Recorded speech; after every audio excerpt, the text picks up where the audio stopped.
उपयोगातच माणसं नसेल त्यांना असे विनंती करतो की आपलं मनोगत व्यक्त करावं.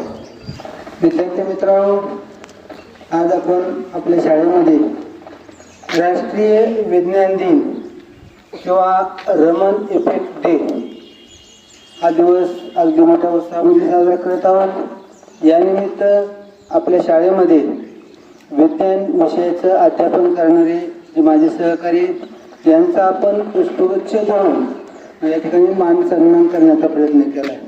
विद्यार्थी मित्रांनो, हा विज्ञान दिवस साजरा करण्यामागचा उद्देश हा राष्ट्रीय स्तरावर म्हणजे पूर्ण देशामध्ये हा दिवस साजरा केला जातो. जसं आजच्या दिवसाचं महत्त्व रमन इफेक्ट यांनी संशोधन केलं, ते संशोधन तुमच्यापर्यंत पोहोचण्याचं काम या ठिकाणी अध्यापन करणारे जे शिक्षक आहेत ते तुमच्यापर्यंत पोहोचून करण्याचं काम करतात आणि तुमच्यामध्ये एक वैज्ञानिक दृष्टिकोन जागृत व्हावा या उद्देशानं राष्ट्रीय स्तरावर हा दिवस साजरा केला जातो. तर राष्ट्रीय विज्ञान दिवस साजरा करण्यामागचा उद्देश कसा आहे की तुमच्यामध्ये जसं सरांनी तुम्हाला अनेक उदाहरणं दिले, ज्यावेळेस सूर्यमान हे जहाजातून प्रवास करत असताना त्यांना त्या ठिकाणी पाहिलं किंवा त्यांच्या लक्षात आलं की समुद्र निळाच का बाबा. रस्ते सरांना सांगितलं की दूध तापवल्यानंतर त्याचं ते उतू का जात आहे, पाणी का उतू जात नाही. अशा वेगवेगळ्या माध्यमातून तुम्हाला हे सांगण्याचा प्रयत्न केले की तुमच्यामध्ये वैज्ञानिक दृष्टिकोन हा निर्माण झाला पाहिजे, तुमच्यामध्ये प्रश्न निर्माण झाले पाहिजे आणि प्रश्न निर्माण झाल्यानंतर त्या प्रश्नाच्या मुळाशी जाणं म्हणजे त्याला शोध मानायचे. मग जसं मला आता लक्षात आलं की ज्यावेळेस गोडगे सर, रुचके सर बोलत होते त्या टायमाला मध्ये मध्ये टाळ्या वाजायच्या, तर मला असं वाटलं की हा एक शोधच लागू शकतोय. समजा कधी कधी टाळ्या वाजतात, कधी कधी टाळ्या वाजत नाही.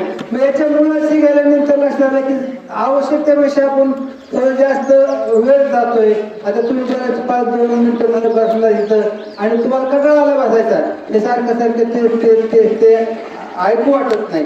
पण त्याच्यातून एक शोध मिळाला की आपलं म्हणणं अगदी थोडक्यामध्ये तुमच्यापर्यंत पोहोचलं पाहिजे आणि तुम्हाला ते पटलं पाहिजे. म्हणून मी या विज्ञान दिवसाच्या उद्देशानं तुम्हाला एवढं सांगू इच्छितो की मित्रांनो, आपल्या समोर प्रश्न पडले पाहिजेत.